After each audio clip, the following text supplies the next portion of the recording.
ලංකාවට online ඉකෝනෑන් එකකවන්ටෙන් Chandana Bandara commerce.tutor.lk වෙත පිවිස අදම ලියාපදිංචි වන්න. අයිබෝවන් අපි අද සාකච්ඡා කරන සංකල්පය තමයි ආවස්තික පිරිවැස් සංකල්පය. අපි මේකට කියන්නේ opportunity cost කියලා. එහෙම නැත්නම් කැප කරන අවස්ථාව නේද? ආවස්තික පිරිවැය. එතකොට අපි ආවස්තික පිරිවැය කියන සංකල්පය ගැන ඉගෙන ගත යුතු කරුණු කාරණා ගොඩක් තියෙනවා. ආවස්තික පිරිවැය සම්බන්ධයෙන් ඉගෙන ගත යුතු කරුණු කාරණා ගොඩක් අපිට තියෙනවා. අපි ආවස්තික පිරිවැය සම්බන්ධයෙන් ඉගෙන ගන්න ඕනේ කරුණු කාරණා ගත්තම මුලින්ම අපි ආවස්තික පිරිවැය කියන්නේ මොකක්ද කියලා හඳුනා ගන්න අවශ්‍යයි. ආවස්තික පිරිවැය කිව්ව ගමන් ඔයාලගේ මනසට එන දෙයක් තමයි කැපකිරීම කියන එක. කැපකිරීම කියන එක අපි ගත්තම ඒක තව විදිහකට කිව්වොත් අහිමි වීම. කැපකිරීම හෙවත් අහිමි වීම. ඒව තමයි අපි ආවස්තික පිරිවැයට ගන්න. නමුත් ආර්ථික විද්‍යාව විෂයේ සියලුම අහිමි වීම අපිට ආවස්තික පිරිවැයට ගන්න බෑ. අහිමි වීම අතර හොඳම අහිමි වීම තමයි අපි ආවස්තික පිරිවැය ලෙස යම් ආර්ථික කටයුත්තක දකින්නේ. එතකොට අපි ආවස්තික පිරිවැයක් ලෙස හඳුනාගද්දී අපි ඒ ආවස්තික පිරිවැය හඳුනාගන්නේ එක්කෝ නිෂ්පාදන කටයුත්තදී. එහෙම නැත්නම් නිෂ්පාදනයේදී.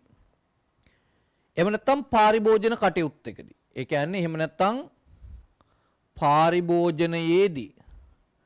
එක්කෝ නිෂ්පාදනයේදී එහෙම නැත්නම් පාරිභෝජනයේදී. මොකද අපි භාණ්ඩ හදනකොට හෝ භාණ්ඩ පරිභෝජනය කරන අවස්ථාවේදී තමයි අපි මේක පටන් ගන්න. නිෂ්පාදනයේදී හෝ පරිභෝජනයේදී හරි අවශ්‍යෙන්ම කියලා කියන තේරීම අනිවාර්යයෙන්ම කියන එක. අවශ්‍යෙන්ම කැපකිරීමක් කරන්න සිදු වෙනවා. අවශ්‍යෙන්ම කැපකිරීමක් කිරීමට සිදුවේ. එතකොට දැන් මේ අනිවාර්යයෙන්ම කැපකිරීමක් කරන්න වෙනවා. ඒ කියන්නේ අපි යම් නිෂ්පාදනයක් හෝ පරිභෝජනයක් සම්බන්ධයෙන් යම් තෝරා ගැනීමක් සිදු කරනකොට අවශ්‍යයෙන්ම කැපකිරීමක් කරන්න සිදු වෙනවා.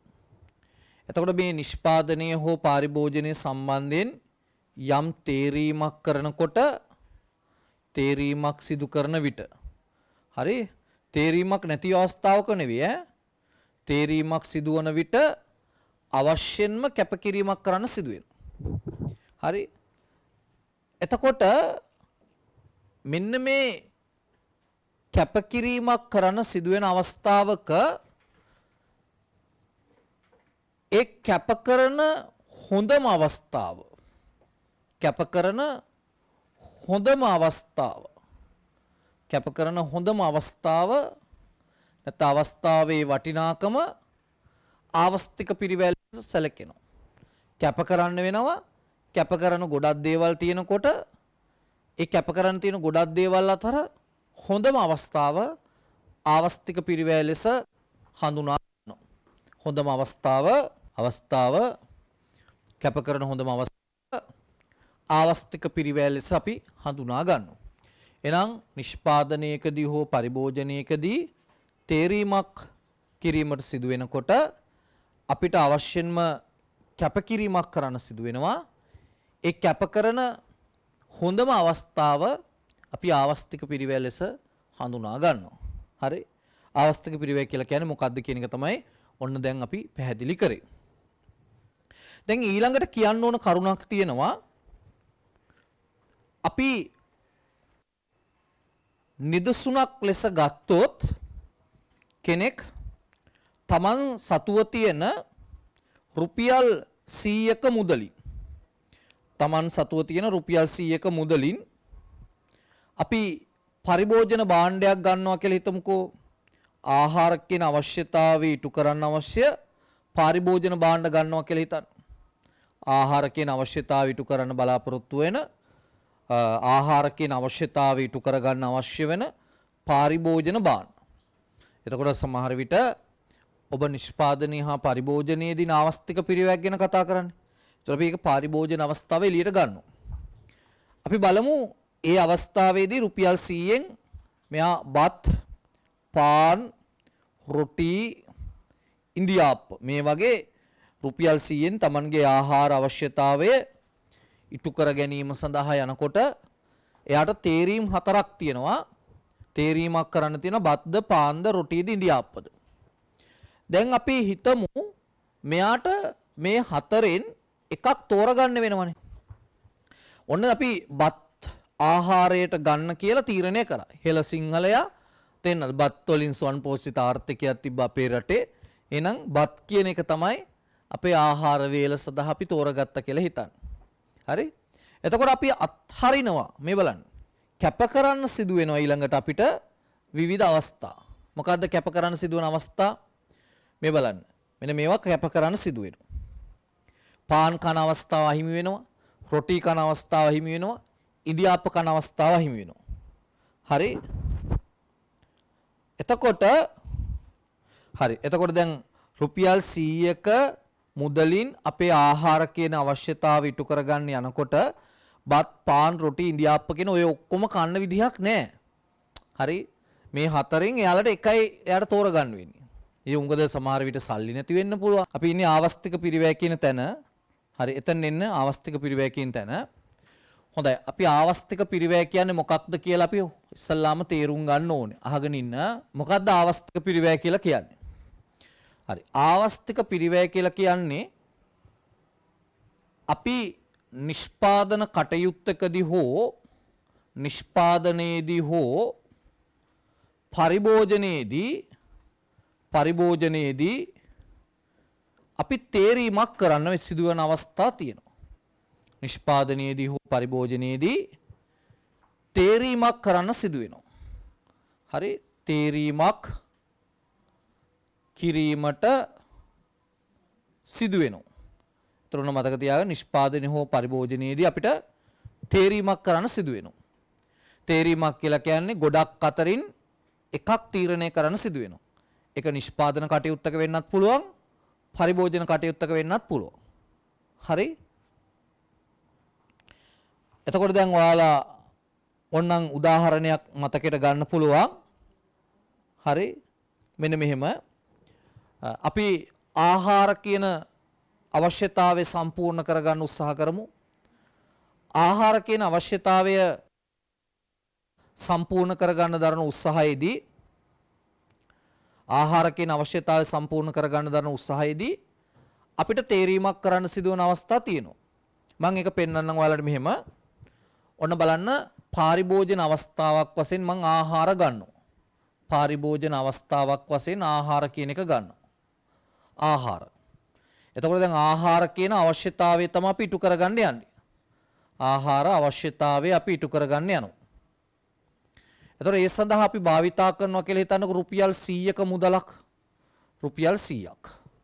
ඒ ආහාර කියන අවශ්‍යතාවය ඉටු කර ගැනීම සඳහා අපි රුපියල් 100ක මුදලක් භාවිතා කරනවා. රුපියල් 100ක්. එතකොට මේ රුපියල් 100න් ආහාර අවශ්‍යතාවය ඉටු කරගන්න යනකොට අපිට විකල්ප ගොඩක් තියෙනවා. තේනද? උදේ ආහාර අවශ්‍යතාවය කියලා හිතන්න. ඒක ඉටු කරගන්න යනකොට ඒ සඳහා අපිට විකල්ප තත්වයන් ගොඩක් තියෙනවා. ඒක එකක් තමයි බත්. එකක් බත්. අනිත් එක පාන්. අනිත් එක රොටි. අනිත් එක ඉන්දියාප්ප. මේ විදිහට විකල්ප අවස්ථාවන් ගොඩක් තියෙනවා. දැන් ආහාර කියන අවශ්‍යතාවය ඉටු කරගන්න යනකොට ඒ සඳහා විකල්ප අවස්ථාවන් ගොඩක් තියෙනවා.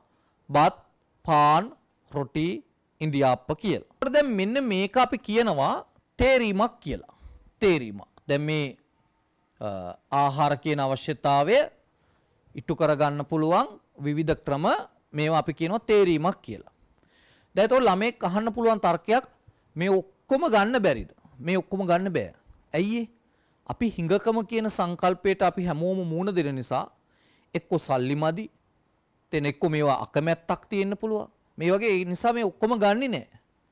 නිකන් ඔයා කල්පනා කරන්න ඔයා උදේ ආහාර වේල ගන්න කඩේකට ගියාම ඔයා ඔය ඔක්කොම ටික මිලදී ගන්න අවස්ථාවක් වෙන්නේ. ඔය කීපයක් අතරින් ඔයා එකක් දෙකක් ගන්නවා. හරි. ඔයා අපි කල්පනා කරමු බත් කියන එක තෝරගත්තා කියලා. මෙන්න මේ බත් කියන අවස්ථාව තෝරගත්තා. ඔන්න ඔයා තේරීමක් කරා.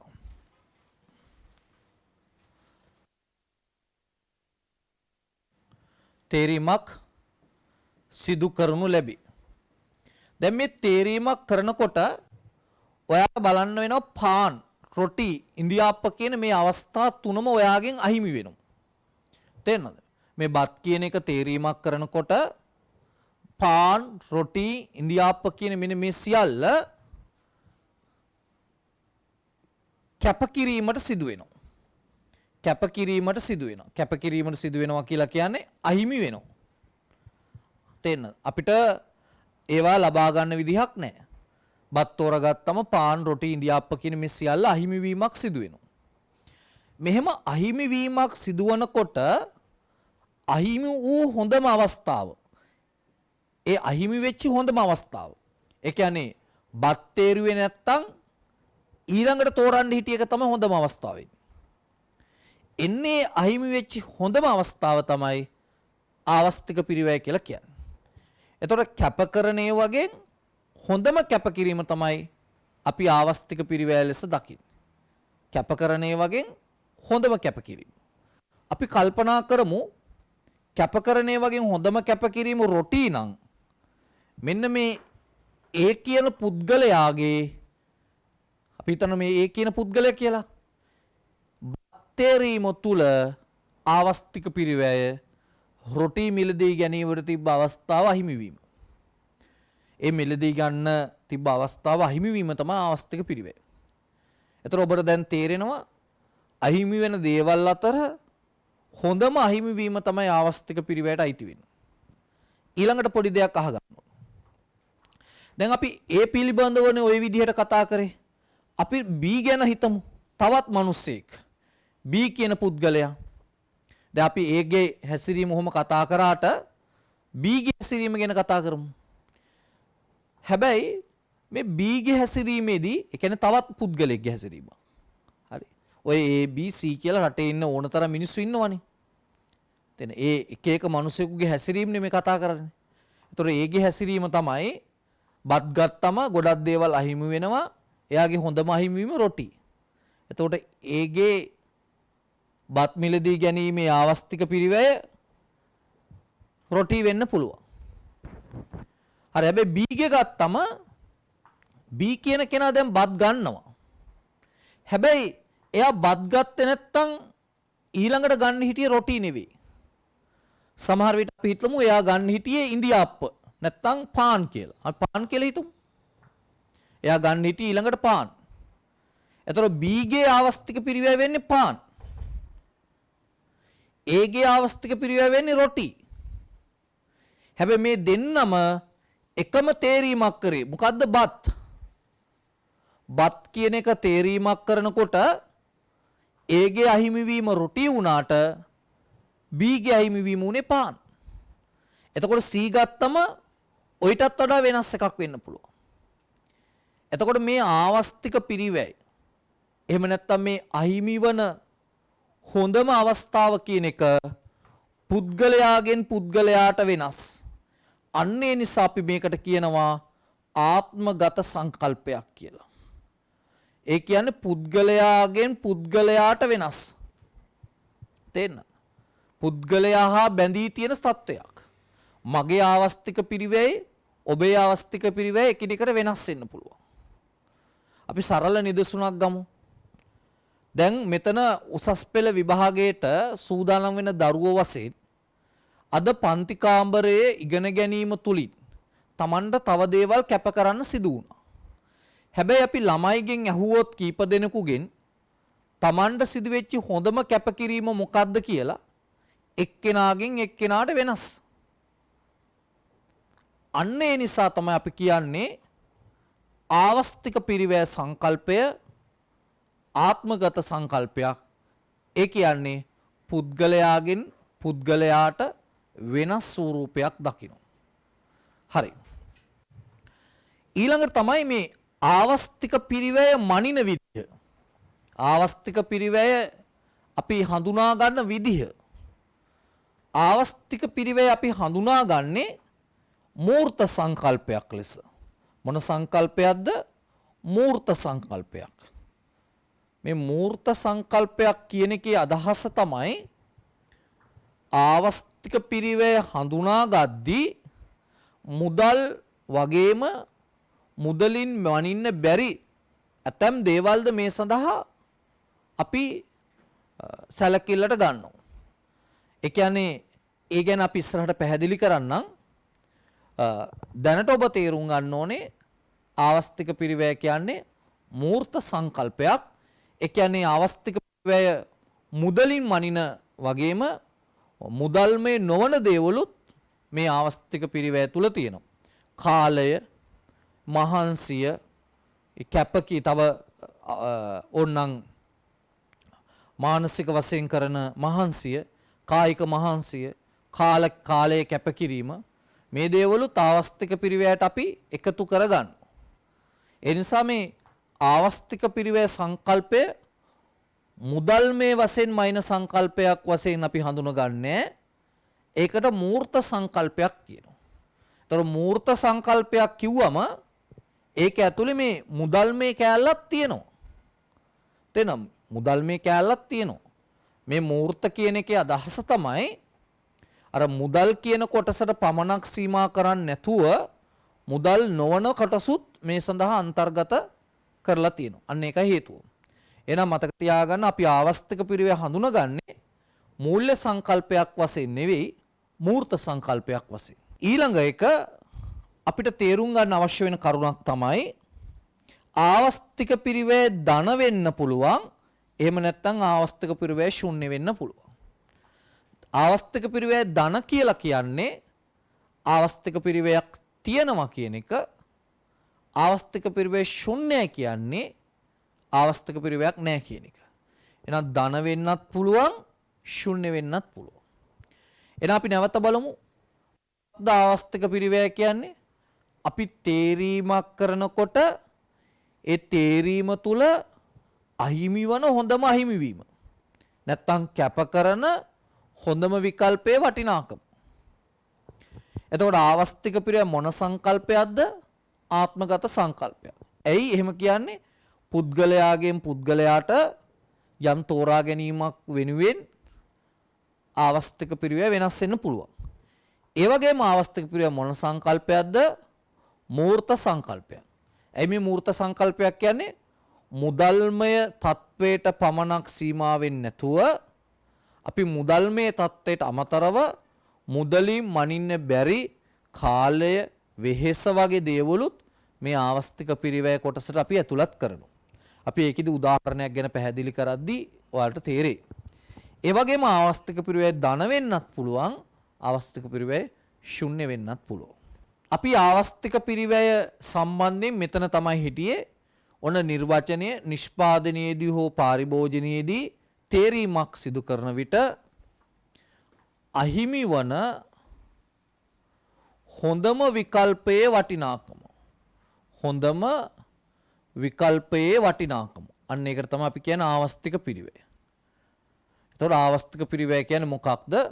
ඒක නිදසුනක් වශයෙන් තමයි මෙහි පැහැදිලි කරේ. මේ නිදසුනක් වශයෙන් පැහැදිලි කරා මෙන්න මේ නිර්වචනය.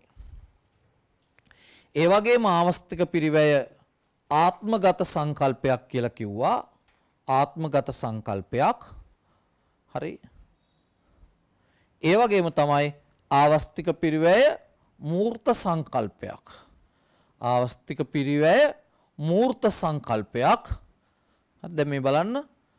හරි. ඊළඟට ආවස්තික පිරිවැය ධන වෙන්නත් පුළුවන්, ශුන්‍ය වෙන්නත් පුළුවන්.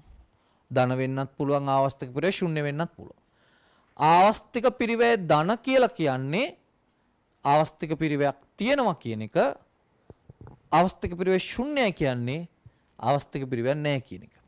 සමහර ආර්ථික කටයුතු වලදී ආවස්තික පිරිවැයක් නොමැති අවස්ථා තියෙනවා. අපි ඒවා ඉගෙන ගන්නවා. සමහර ආර්ථික කටයුතු වල ආවස්තික පිරිවැයක් තියෙනවා. මේ නිබන්ධනේ අපි එමු ඒ ආවස්තික පිරිවැය කියන තැනට.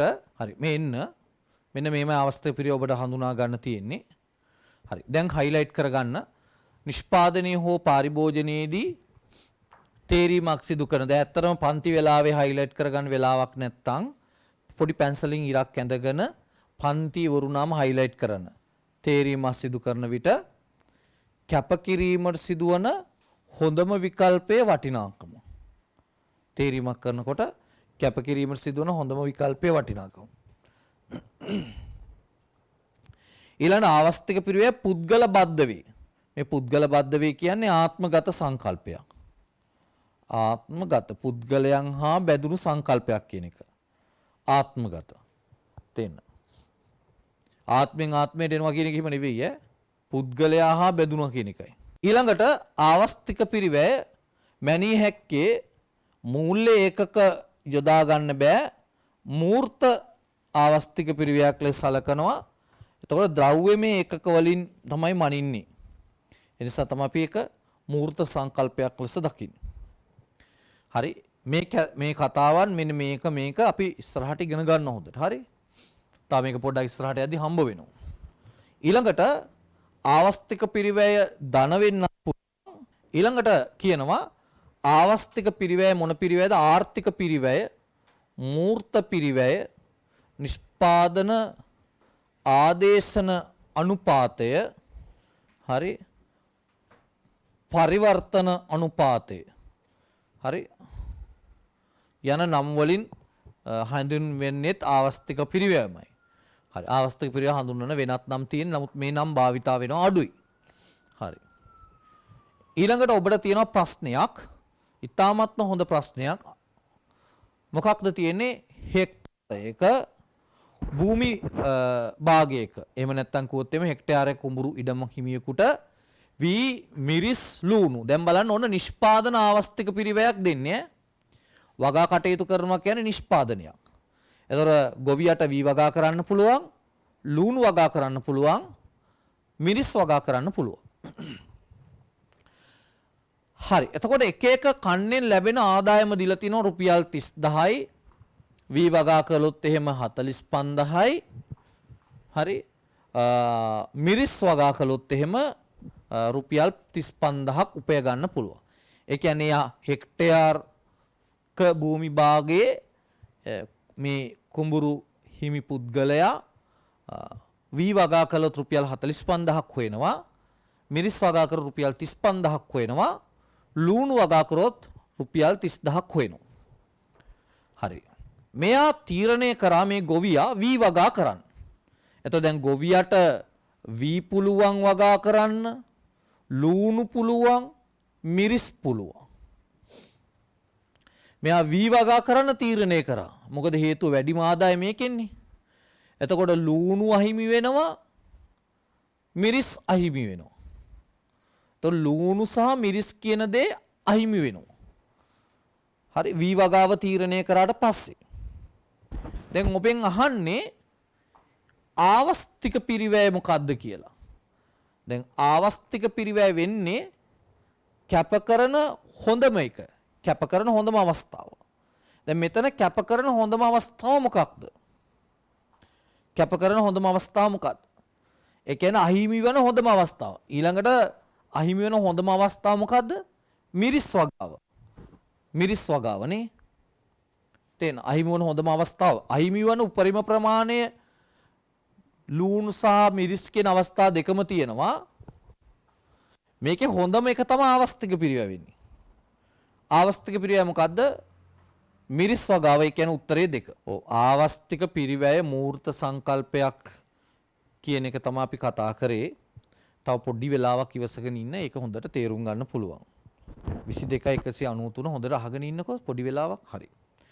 ඊළඟට දැන් අපි ආවස්තික පිරිවැයෙන් පස්සේ අපි ඊළඟට එන්නේ ආන්තික ආවස්තික පිරිවැය කියන තැනට.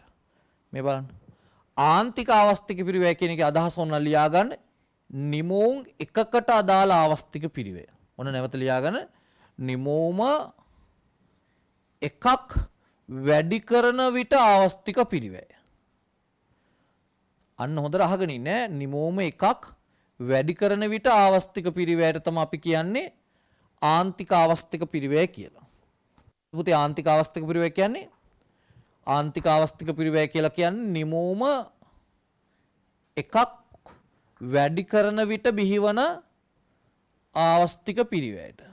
ඒකට අපි කියනවා ආන්තික ආවස්තික පිරිවැය. නිමෝම අතිරේක එකකින් වැඩි කරන විට බිහිවන ආවස්තික පිරිවැයට තමයි අපි කියන්නේ ආන්තික ආවස්තික පිරිවැය.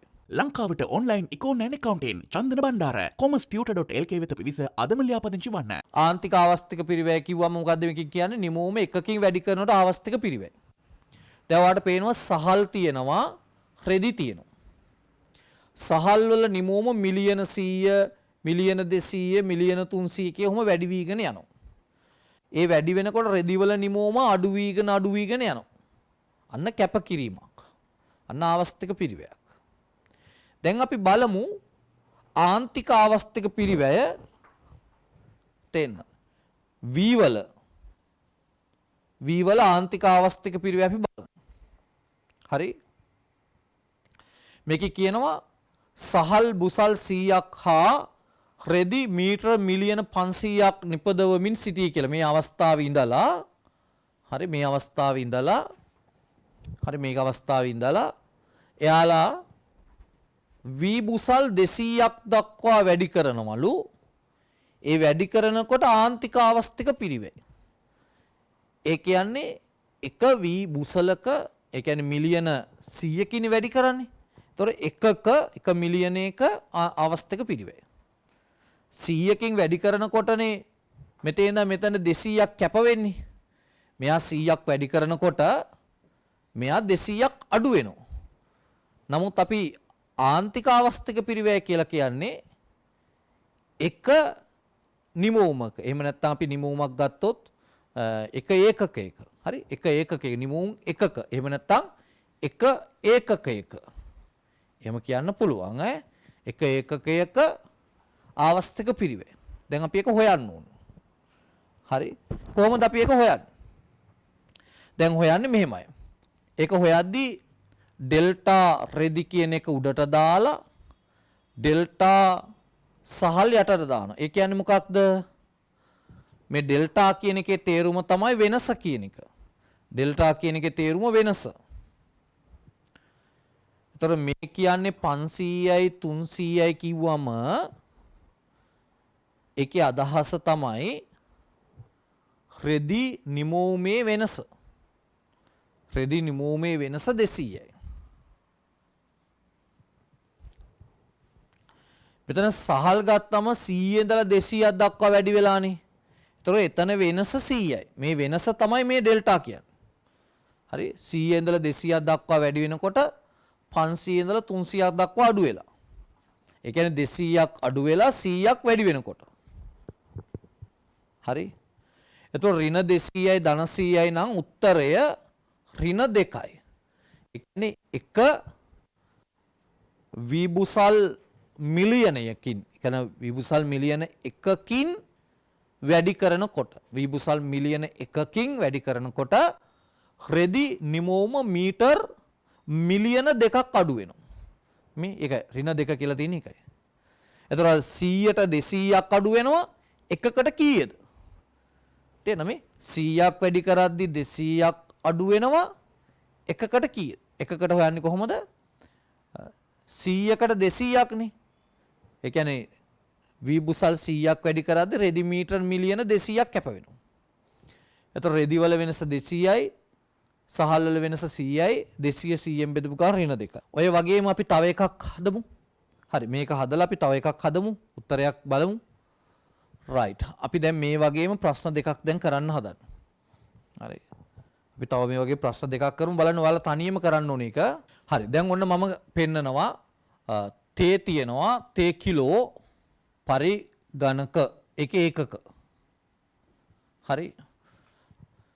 10යි 20යි 30යි. මෙතන දාමු 60යි 50යි 30යි බිංදුවයි 40. හරි දැන් නිමෝම සමාන ප්‍රමාණයක වැඩි කරගෙන යනවා පරිගණක අඩු වෙලා යනවා. හරි දැන් අපි හිතමු මෙයාලා නිෂ්පාදනයේ නිරත වෙන්නේ මෙන්න මේ අවස්ථාවේ. ඒ කියන්නේ තේ කිලෝ 20ක් හා පරිගණක එකක 50ක් නිපදවමින් සිටී. ඔන්න බලන්න තේ කිලෝ 20ක් හා පරිගණක ඒකක 50ක් නිපදවමින් සිටි. දැන් ඔබෙන් අහන්නේ මෙච්චරයි. හරි. තේ කිලෝ 10ක් වැඩි කරනවා. මේකේ තේ කිලෝ 10ක්. හරි. දැන් ඔය ප්‍රශ්නේ හොඳට අහගෙන ඉන්න. තේ කිලෝ 10ක් වැඩි කරන විට ආන්තික ආවස්තික පිරිවැය හොයන්න කියලා තියෙනවා. ආන්තික ආවස්තික පිරිවැය සොයන්න. තේ කිලෝ 10ක් වැඩි කරන විට ආන්තික ආවස්තික පිරිවැය හොයන්න. ඒ කියන්නේ දැන් 20 ඉඳලා 30 දක්වා තේ කිලෝ ප්‍රමාණය වැඩි කරනකොට ආන්තික ආවස්තික පිරිවැය හොයන්න. හරි හොයන්න බලන්න හැමෝම. හරි. එතකොට අපි කරන්නේ මෙතේ ඉඳලා මෙතනට කැප වෙලා තියෙන ඍණ 20යි. මෙතෙන් ඉඳලා මෙතනට වැඩි වෙලා තියෙනවා ධන 10යි. අපි හොයන්නේ තේවල නම් එයා යටට දා ගන්නවා. ඒ කියන්නේ ඩෙල්ටා තේ. අඩු වෙන එක්කෙනා උඩට දා ගන්නවා. ඩෙල්ටා පරිගණක. ඩෙල්ටා පරිගණක. හරි ඩෙල්ටා තේ ඩෙල්ටා පරිගණක. එතකොට පරිගණක 20ක් අඩු වෙලා තියෙනවා. තේ කිලෝ 10ක් වැඩි වෙලා තියෙනවා. උත්තරේ ඍණ 2යි. ඔව් උත්තරේ දැන් ආවස්තික පිරිවැය නම් අනිවාර්ය ඍණ දාන්න. මොකද කැපකිරීමක්නේ. ආවස්තික පිරිවැය නම් හැම වෙලාවෙම ඍණ දාන්න. ධන දාන්න එපා. හරි? ආවස්තික පිරිවැය සංගුණකේ නෙවෙයි ධන ශුන්‍ය වෙන්නේ. අර කලින් කිව්වේ ඒ ආවස්තික පිරිවැයක් තියෙනවා නම් ඒක ධන ආවස්තික පිරිවැයක් නැත්තම් ශුන්‍යයි. ආවස්තික පිරිවැය ඉලක්කම තුල මේ ඍණ 2යි කියන එකේ තේරුම එකක් වැඩි වෙනකොට අඩු වෙනවා දෙකකින් කියන එක. හරි. දැන් මෙතන මේ ගාන මොකද්ද වෙලා තියෙන්නේ? 50 සිට 30 දක්වා නිමෝම අඩු වෙලා එතකොට අඩුවීම 20යි. 10 සිට 30 දක්වා වැඩි වෙලා වැඩිවීම 10යි. ඍණ 20 10න් බෙදපු ගමන් උත්තරේ ඍණ 2යි. තව තියෙනවා ප්‍රශ්නයක්. රැකියාවක් හා විශ්වවිද්‍යාල අධ්‍යාපනය අතර තේරීමක් කරන ශිෂ්‍යෙක් විශ්වවිද්‍යාලයේ සිව් අවුරුදු පාඨමාලාව තෝරන්නේ නම් එහි ආවස්තික පිරිවැය ඇස්තමේන්තු කළ හැක්කේ කෙසේද? හිතන්න ඒ කියන පුද්ගලයා ඉන්නවා කියලා හිතන ඔහු විශ්වවිද්‍යාල ශිෂ්‍යෙක්. ඔහුට රැකියාවක් කරන්නත් පුළුවන්. හරි ඒ කාලේදී විශ්වවිද්‍යාලය යන්නත් පුළුවන්. විශ්වවිද්‍යාලයට යන්නත් පුළුවන්. එතකොට දැන් මෙන්න මේ තේරීම ඉන්නේ. එයා එක්ක විශ්වවිද්‍යාලය යන්නත් පුළුවන්. එහෙම නැත්නම් රැකියාවක් කරන්නත් පුළුවන්. දැන් අහන්නේ විශ්වවිද්‍යාලයේ යන එක නිසා අහිමි වෙන්නේ මොකක්ද? රැකියාව. අවස්ථික පිරිවැය අහන්නේ ඒකයි. විශ්වවිද්‍යාලයට යනකොට අහිමි වෙන්නේ මොකක්ද? අහිමි වෙන්නේ රැකියාව. එහෙනම් උත්තරේ හොයන්න බලන්න. විකල්ප රැකියාවක් කරලා උපය ගන්න තිබ්බ ආදායන් සහ අනිකුත් ප්‍රතිලාභ අහිමි වීම. ඊළඟට අපි එනවා නිෂ්පාදන සම්පත් භාවිතයට ගැනීමේදී ආවස්තික පිරිවැයක් හටගනී නම් එම සම්පත් ආර්ථික සම්පත් ලෙස දකිනවා. මම මේක පොඩි මේ ප්‍රශ්නේ මෙතෙන්ට ගේන්න හේතුව ඊළඟට අපි ඉගෙන ගන්න තියෙන්නේ නිෂ්පාදන සම්පත් කියන පාඩම. මේ නිෂ්පාදන සම්පත් කියන පාඩමට ආවස්තික පිරිවැය සංකල්පය ඕන වෙනවා. ඒක පෙන්වන්න තමයි මම මේ ප්‍රශ්නේ මෙතනින් නතර කරලා තියෙන්නේ. මේ ප්‍රශ්නේ දාලා තියෙන්නේ ආවස්තික පිරිවැය කියන වචනය ඊළඟ නිෂ්පාදන සම්පත් කියලා ඕකෙන් පස්සේ තියෙනවා ඉගෙන ගන්න කොටසක්. ඒකට උවමනා වෙනවා කියලා පොඩි ඉඟියක් දෙන්න තමයි මම මේ ප්‍රශ්නේ දාලා තියෙන්නේ. නැතුව මේ ප්‍රශ්නේ මෙතනට අදාළ ප්‍රශ්නයක් නෙවෙයි. මේක නිෂ්පාදන සම්පත් වලට අදාළ ප්‍රශ්නයක්. පොඩි ඉඟියක් දුන්නා. හොඳින් සූදානම් වෙන්න ඊළඟ කොටසට මෙයා ඕනේ. හොඳයි. මේකට උත්තරේ 2. හරි. දැන් ඔන්න පසුගිය විභාග ප්‍රශ්නයකට යනවා ආවස්තික පිරිවැය නිර්වචනය කරන්න කියලා. හරි. පසුගිය විභාග ප්‍රශ්නයකට යනවා ආවස්තික පිරිවැය නිර්වචනය කරන්න. ආවස්තික පිරිවැය නිර්වචනය කරන්න කියන මේ ප්‍රශ්නෙට උත්තර ලියනකොට හැම කෙනෙක්ම මතක තියාගන්න ඕනේ Taman ඒකට උත්තරේ ලියනකොට අංග සම්පූර්ණ උත්තරයක් ලියන්න ඕන. කරුණු 4ක්වත් අන්තර්ගත කරලා උත්තරයක් ලියන්න ඕන. කරුණු 4ක්වත් අන්තර්ගත කරලා උත්තරේ ලියන්න ඕන. එහෙනම් ඔබ විභාගයේදී ඒ ලකුණු ටික ඔක්කොම ලබා ගන්න. කොහොමද උත්තරේ ලියන්න ඕනේ කියන එක මම දැන් පුහුණු කිරීම කරනවා. හරි මගෙත් එක්ක එක ලියමු. ලියන්න නිෂ්පාදනයේදී හෝ ලියන්න. නිෂ්පාදනයේදී හෝ පාරිභෝජනයේදී තේරීමක් කරන විට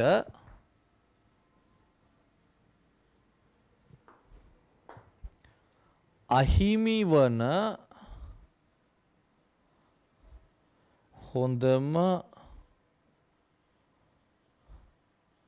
විකල්පයේ වටිනාකමයි. අහිමි වන හොඳම විකල්පයේ වටිනාකමයි. තේරීමක් කරන විට අහිමි වන හොඳම විකල්පයේ වටිනාකමයි. ඊළඟට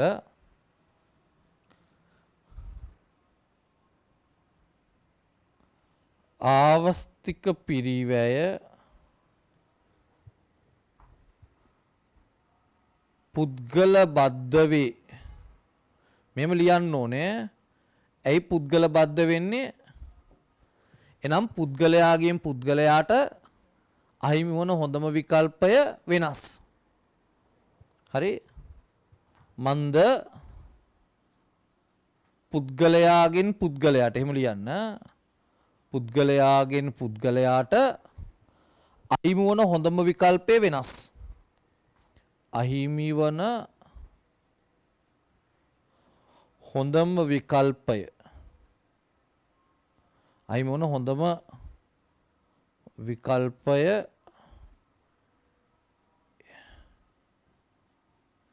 එකිනෙකට වෙනස් වේ. අහිමි වන හොඳම විකල්පය එකිනෙකට වෙනස් වේ. හරි ඊළඟ එක ආවස්තික පිරිවැය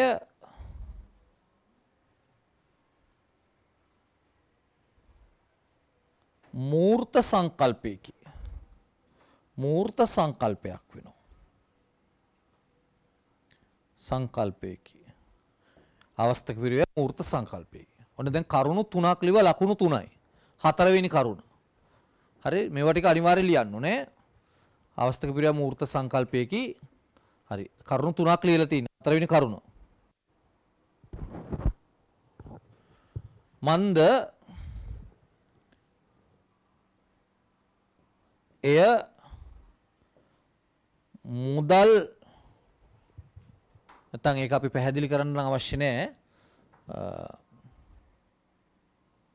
මූර්ත සංකල්පයේ කියලිවීම ප්‍රමාණවත්. ඊළඟට ආවස්තික පිරිවැය ධන හෝ ශුන්‍ය විය හැක.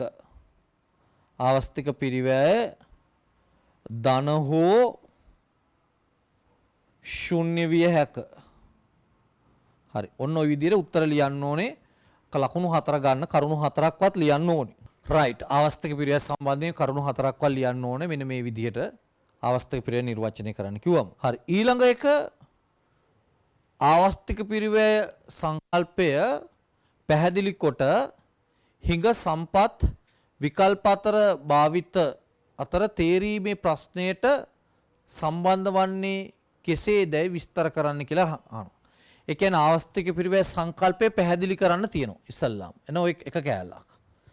ඒකොල්ලා හිඟ සම්පත් වල විකල්ප භාවිත අතර තේරීමේ ප්‍රශ්නයට සම්බන්ධ වන්නේ කෙසේදැයි විස්තර කරන්න. ඒ කියන්නේ පුතේ හිඟ සම්පත් වල කියලා කියන්නේ ඔය හිඟකම. විකල්ප අතර තේරීමේ ප්‍රශ්නය කියලා කියන්නේ තේරීම. එතකොට මෙතන මේ කියන්නේ හිඟකම තේරීම ආවස්තික පිරිවැය අතර සම්බන්ධය. හරි. මෙන්න මේ ප්‍රශ්නෙට උත්තරයක් ඔයාලා ගෙදරදී කරන්න ඕනේ. හරි මේ ප්‍රශ්නෙට උත්තරයක් ගෙදරදී කරන්න ඕනේ. කොහොමද ගෙදරදී කරන්නේ? ඔයාලට මැයි මාසේ මම දෙනවා නිර්මාණශීලී රචනා අභ්‍යාස පොතක්. ඒ කියන්නේ ටියුට් එක ගෙදරට එනවා. ඒ ටියුට් එකේ මම මේ ප්‍රශ්නේ දාලා තියෙනවා. ඒ ප්‍රශ්නේ දාලා තියෙන්නේ හිඟකම තේරීම ආවස්තික පිරිවැය අතර සම්බන්ධය පැහැදිලි කරන්න කියලා. මං ඒ ප්‍රශ්නේ කරපු ගමම්ම කියනවා මෙන්න මේ 2009 උසස් පෙළ විභාගයේ ප්‍රශ්නෙට ඔයාලා ඒක ලියන්න ඕනේ. දැන් මේක ලියන්න ඕන කොහොමද? මෙතන ලියන්න එපා. ලියන්න අවශ්‍ය නැති නිසා තමයි ඉඩ තියලා නැත්තේ. මෙතන ඉඩ තියලා නැහැ ලියන්න. මේක ඔයාලා වෙනම කොලයක ප්‍රැක්ටිස් කරන්න ඕනේ. මේක ප්‍රැක්ටිස් කරන්න ඕන දෙයක්. හැබැයි මේ ප්‍රශ්නෙම මම නිර්මාණශීලී රචනා අභ්‍යාස පොතේ හිස්තැන් තියලා ඔයාට ලියන්න දීලා තියෙනවා. ඉඩ තියලා ලියන්න දීලා තියෙනවා. ඒක දැන් අර බ්‍රහස්පතින්දා පන්තිය වෙලාවේ මම මේ කෑල්ල කරන්න ගන්නවා. එතකොට ඒක උනාට පස්සේ මේක ගෙදරදී හෝම්වර්ක් කරන්න ඕනේ. හොඳයි. ඊළඟට අහනවා 37 වෙනි ප්‍රශ්නේ. දැන් මේක කරන්න ඕන කොහොමද? ඕන පැන්සලෙන් ලියා ගන්න. මේ ප්‍රශ්නේ නිර්මාණශීලී රචනා අභ්‍යාස පොතේ ඇති ප්‍රශ්නය ඇති මෙම ප්‍රශ්නය කළ පසු කරන්න කියලා ලියා ගන්න. ඒක මැයි මාසේ ටියුට් එකක් ඈ. මැයි මාසෙන ටියුට් එකක්. මැයි මාසේ සියලුම පාස් පේපර්ස් වලට උත්තර පොත එනවා. ඒ වගේම නිර්මාණශීලී රචනා අභ්‍යාස පොතක් එනවා. දැන් බහුවර්ණ එකක් හම්බෙලානේ තියෙන්නේ. රචනා එකක් එනවා. ඊළඟට කියනවා ආවස්තික පිරිවැය සම්බන්ධ 37 වෙනි එකේ පෞද්ගලික විශ්වවිද්‍යාලය අධ්‍යාපනයකට ගියාට පස්සේ එක දෙයක් බලන්න පෞද්ගලික විශ්වවිද්‍යාලයක ඉගෙනීමේ ආවස්තික පිරිවැයට පහත සඳහන් දෑ අතරින් එක් දෙයක් හැර අන් සියල්ලම ඇතුළත් වේ. ඒ කියන්නේ එකක් හැර අනිත් ඔක්කොම ඇතුළත් වෙනවා. හරි. ඒ කියන්නේ දැන් එකක් ඇතුළත් වෙන්නේ අනිත් ඔක්කොම ඇතුළත් වෙනවා. එතකොට එහෙම ඇතුළත් නොවෙන්නේ මොකක්ද? ඒ කියන්නේ ඔයා යුනිවර්සිටි එකක ඉගෙන ගන්න යනවා. එතකොට යුනිවර්සිටි එකක ඉගෙන ගන්න ගියාම තියෙන ආවස්තික පිරිවෙන් තමයි මේ තියෙන්නේ. මේකේ එක කරුණක් හැර අනිත් ඔක්කොම ඇතුළත් වෙනවලු. ඒ අර ආවස්තික පිරිවැයට ගන්න නැත්තේ මොකක්ද? එතකොට ආවස්තික පිරිවැයට ගන්න නැත්තේ මොන වගේ එකද? කැම්පස් ගියත් නැතත් යම් වියදමක් අපිට දරන්න වෙනවා නම් ඒ වියදම තමයි මෙතන ආවස්තික පිරිවැයට ගන්න නැත්තේ. ඔබ කැම්පස් එකට ගියත් ඒ වියදම තියෙනවා, කැම්පස් එකට නොගියත් ඒ වියදම තියෙනවා නම් එතකොට ඔබට ඒ ගැන මෙතනදී ආවස්තික පිරිවැයක් ලෙස ගන්න ඕනේ නැහැ. මොකද ගියත් තියෙනවා නැතත් තියෙනවා. ඒ වගේ වියදමක් මේක ඇති. අවශ්‍ය කරන පාඨමාලා ග්‍රන්ථ මිලදී ගැනීමට යන වියදම. ඒක තියෙනවා. ඒක ආවස්තික පිරිවැයකට ගන්න පුළුවන්. පාඨමාලා ගාස්තු ආවස්තික පිරිවැයට ගන්න පුළුවන්. විශ්වවිද්‍යාලය තුල ඉගෙනීම තුල විශ්වවිද්‍යාල ඉගෙනීමට යාම නිසා එම කාලය තුල උපයාගත හැකිව තිබූ ආදායම් අහිමි වීම. ඒකත් ආවස්තික පිරිවැය. අන්න බලන්න විශ්වවිද්‍යාල ඉගෙන ගන්න කාලයේ තුල කොණ්ඩය කැපීම. දැන් කැම්පස් එකට ගියත් කොණ්ඩේ කපනවා, කැම්පස් එකට නොගියත් කොණ්ඩේ කපනවා. හැබැයි කොණ්ඩේ කපන මිනිස්සු ඈ. අන්න ඒ සඳහා වැය වෙන වියදම අපිට ආවස්තික පිරිවැයක් වශයෙන් ගන්න බෑ. එහෙනම් උත්තරේ 4. ඊළඟට ආවස්තික පිරිවැය සංකල්පයේ අන්තර්ගත කරුණු. ඔන්න දැන් ඔයාලට වැදගත් තැනකට එනවා. අර දරුවෙක් ඇහුවනේ ඔය මූර්ත මූල්‍ය කතාව ඔන්න හොඳට ඉගෙන ගන්න පුළුවන් තැනක්. මෙතන කියන්නේ මෙහෙමයි. ආවස්තික පිරිවැය මනින්නේ මූල්‍ය ඒකක වලින් පමණක් නොව මූර්ත ඒකක වශයෙන්ි කියලා තියෙනවා. ඒ කියන්නේ මුදල්ම ඒකක වලින් පමණක් නෙවෙයි මූර්ත ඒකක වශයෙන්ුත් තමයි මනින්නේ. ඒ කියන්නේ ඔබට මෙතනදී කියන්නේ මෙහෙමයි. අපි ආවස්තික පිරිවැය ගැන කතා කරනකොට ඒ ආවස්තික පිරිවැය සඳහා අපි සැලකිල්ලට ගන්නවා මුදල්මය ගෙවීම් විතරක් නෙවෙයි මුදල්මය නොවන කැපකිරීමුත් අපි සැලකිල්ලට ගන්නවා. අපි පොඩ්ඩක් බලමු මේ මොනවාද කියලා. නිකන් අපි සරල නිදර්ශනයක් ගමු ඒ සඳහා. හරි. මෙහෙම ගමු. අය මෙහෙම නිදර්ශනයක් ගමු. දැන් උදාහරණයක් වශයෙන් මෙහෙම හරි. රුපියල් 500ක් වියදම් කරලා නාට්‍යයක් බැලීමට යනවා. හරි දැන් මේකේ ආවස්තික පිරිවැයෙන් අපි බලමු. බැලීම. රුපියල් 500ක් වියදම් කරලා නාට්‍යයක් බලන්න කෙනෙක් යනවා. දැන් නාට්‍යයක් බලන්න 500ක් වියදම් කරලා යනවා කියන්නේ මොකද්ද? ටිකට් පතර තමයි 500. ටිකට් පතට රුපියල් 500යි. එතකොට දැන් නාට්‍ය බැලීමේ ආවස්තික පිරිවැයෙන් මොනවද? නාට්‍ය බැලීමේ ආවස්තික පිරිවැය. නාට්‍ය බැලීමේ ආවස්තික පිරිවැය තමයි ටිකට් පතට ගෙවපු රුපියල් 500. ඒක මුදල්ද මුදල් නොවනද? මුදල්. එහෙනම් ඒක මූල්‍ය. හරි. ඒක මූල්‍ය. ඊට අමතරව ඔය නාට්‍ය බලනකොට නාට්‍ය බලන කාලයේදී වැය කරන කාලය.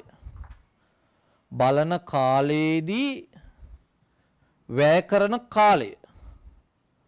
එතකොට මේ වැය කරන කාලය ගත්තම ඒක මුදලින් මනින්න බෑනේ. එකක් තනත් ආවස්තික පිරිවැයක් තියෙනවා. අන්න එතනදී එතකොට මුදල් නෙවෙයි ඒක මූර්තයි. හරි මූල්‍ය නොවන ස්වරූපයක් තියෙන. හරි. ඕන්නම් එයාට වෙන වැඩක් කරන්න තිබ්බා. දැන් තව අවස්ථාවක් ගන්න. එයා හිතන්නකෝ ඒ නාට්‍ය බලන්න බස් රථයක ගියා කියලා. ඒතර බස් රථය තුල යෑමේදී තනද වැය කරපු මුදල. ඒතර ගමන් ගාස්තුව. ඒකත් අපි ගමු ඒකත් මූල්‍ය. ඊළඟට නාට්‍ය බලද්දී කැප කරන මානසික වෙහෙස. දැන් ඔබ දන්නවා නාට්‍ය බලද්දී ඉදිරියේදී මොකක් වෙයිද කිකී එයත් නාට්‍යයත් එක්කම හිතන්න පටන් ගන්නවා. නාට්‍ය බලද ඌ දැන් තෙන හොරාට වෙඩි තියනා දැන් හොරාට වෙඩි වදින්නේ නැති ආන්න නළුවට වෙඩි වදි ඔයගේ එක එක දේවල් එයා හිතනවා නාට්‍ය බලන වෙලාවේදී. වෙන වෙන සිතුම් පැතුමුත් එනවා. එතකොට මෙයා නිකන් මනං කල්පිතව එක එකව කල්පනා කර කර ඉන්නවා. එයාට එක වෙන දෙයක් කරන්න තිබ්බා. එතකොට ඒකට අපි කියනවා කැප කරන ලද මානසික වෙහෙස. මේ ඔක්කොම ආවස්තික පිරිවැයන්. මානසික වෙහෙස. හරි මානසික වෙහෙස. මේ ඕන තරම් ආවස්තික පිරිවැයන් ගන්න පුළුවන්. දැන් මේකෙදි බලන්න මුදල් තියෙනවා මුදල් නොවෙන ඒවත් තියෙනවා. ඔය දෙකම එකට අහු වෙන්න ඕන නිසා තමයි මේක මූර්ත සංකල්පයක් කියලා කියන්නේ. මූර්ත කිව්ව ගමන් ඒකේ මුදල් කෑල්ලත් ඒක ඇතුලේ තියෙනවා. මුදල් නොවන කොටසත් ඒක ඇතුලේ තියෙනවා. තේරෙනවද? ඔන්න ඔයාලා අද තමයි මේ සංකල්පය හරියටම ඉගෙන ගත්ත දවස. තේරෙනවද? ඔයාලට නිකන් කියලා ඇති භාණ්ඩ හා සේවාය එක ගන්නක් වශයෙන් කියලා. එහෙම ගිහිල්ලා ඇති. එහෙම දෙයක් නෙමෙයි මේ කියන්නේ. අර මුදල් නොවන කොටසකුත් මේකට එන නිසා මුදල් සංකල්පයකට සීමා කරලා නෑ මේක. තේරෙනවද? ඉතින් එහාගේ පුළුල් තැනකට ගිහිල්ලා තියෙනවා මේක. ඒකයි මේ කියන්නේ. මේක ඔයාලා මේ ක්ලාස් එකේ පමණයි මේක ඉගෙන ගන්න පුළුවන් වෙන ඕනනම් මේක ඔයා ඕනනම් අත්හදා බලන්න පාසලක එහෙම පොඩ්ඩක් ඉගෙන ගන්න. තව දන්න යාළුවෙකුනුත් අහලා බලන්න. එයාලා ඉගෙනගෙන තියෙන්නේ ඒකක ගණනක් වශයෙන්. උදාහරණයක් අඹ ගෙඩියක් මිලදී ගැනීමේදී කැප කරන ලද පොත් දෙකක්. ඔහොම තමයි ඉගෙනගෙන තියෙන්නේ. ඒක එතනින් එහා කතාවක් මේකේ තියෙනවා. මේ කියන්නේ මේක මුදල්මය අගයකට සීමා වෙච්ච සංකල්පයක් නෙවෙයි. මුදල් නොවන අයිතමුත් මේ ආවස්තික පිරිවැයේ තියෙන නිසා මේක අපි මූර්ත සංකල්පයක් ලෙස දකිනවා. රයිට්. නැවත මම කියලා දෙන්නම් ඒක. ඔන්න බලන්න. මෙන්න මිනිස්සෙක් ඉන්නවා අපි දැන් මේ හිතන්නකෝ මෙයාගේ නම ටීනා. නම ටීනා. ටීනා යනවා නාට්‍යයක් බලන්න. ටීනා යනවා නාට්‍යයක් බලන්න. දැන් ආය අහගෙන ඉන්නකෝ ටීනා යනවා නාට්‍යයක් බැලීම. නාට්‍යයක් බලන්න යන මොනවද ඕනේ? නාට්‍යයක් බලන්න යනවා කියලා හිතන්න සඳපායා කියන නාට්‍ය. සඳපායා. සඳපායා නාට්‍ය බලන්න නම් ඉස්සල්ලාම මොනවද ඕන වෙන්නේ?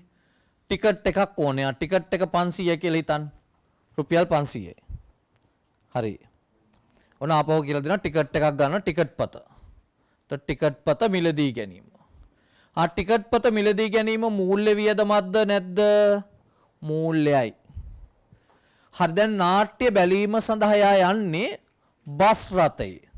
මේ විදියට බස් රථයේ යා යනවා. එතකොට බස් රථයේ තුල ගමන් ගාස්තුවක් ගෙවන්න වෙනවා. ගමන් කරන්නේ ගමන් ගාස්තුව. තේන බස් රථයේ යෑම තුල ගමන් ගාස්තුව. එතකොට ඒකත් මේකට ගන්න වෙනව නේද? ඔව්. බස් රථයේ යෑම තුල ඇති වෙන ගමන් ගාස්තුව. යෑම තුල ගමන් ගාස්තුව. අපි හිතන්නකෝ ඒක රුපියල් 50ක් කියලා. එහෙනම් දැන් ඔන්න නාට්‍ය බැලීමට ටිකට් එකක් ගත්තා. ඒ සල්ලි වෙනත් තැනක යොදවන්න තිබ්බානේ. ආයෙනම් එතන ආවස්තික පිරිවැයක් තියෙනවා රුපියල් 500.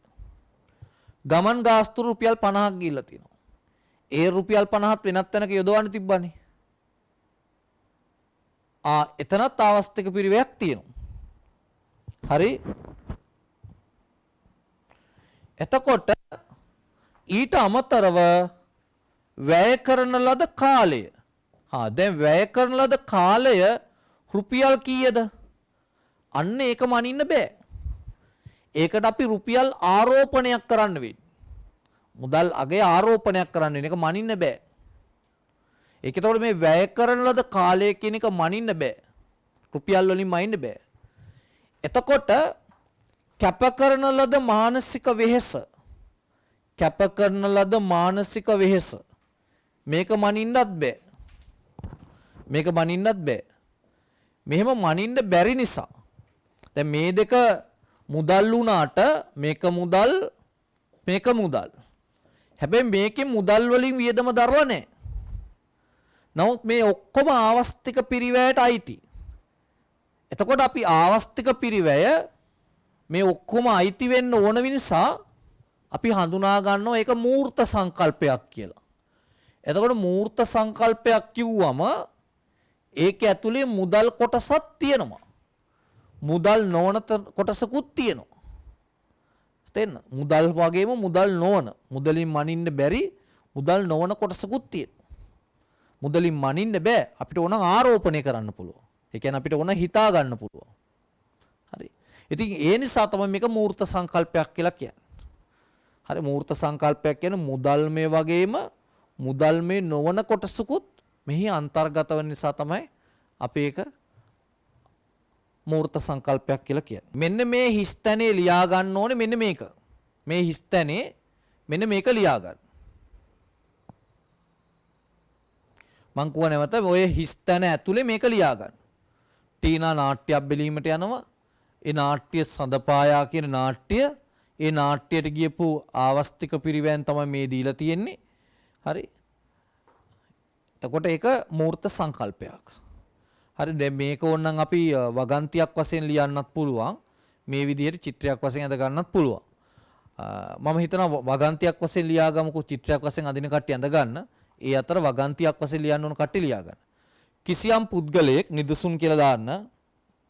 කිසියම් පුද්ගලයෙක් නාට්‍යයක් බැලීමට තීරණය කළ විට එම නාට්‍ය බැලීම සඳහා නැත්නම් එම නාට්‍ය බැලීමේ ආවස්තික පිරිවැයන් සම්බන්ධ ආවස්තික පිරිවැය ලෙස මේක ලියා ගන්න ඕනේ මෙතන මෙන්න මෙතන මේ මෙතන තමයි ඒක ලියා ගන්න ඕන නාට්‍ය බැලීමේ ආවස්තික පිරිවැය ලෙස මෙතන තමයි ඔක ලියා ගන්න ඕනේ ගමන් ගාස්තු වැනි මූල්‍යමය දෑ වලට මූල්‍යමය දෑවලට අමතරව වැය කරන ලද කාලය කැප කරන ලද මානසික වෙහෙස මුදල් මේ නොවන දෑද ඇතුළත් වන බැවින් ආවස්තික පිරිවැය මූල්‍ය සංකල්පයකට සීමා නොවී මූර්ත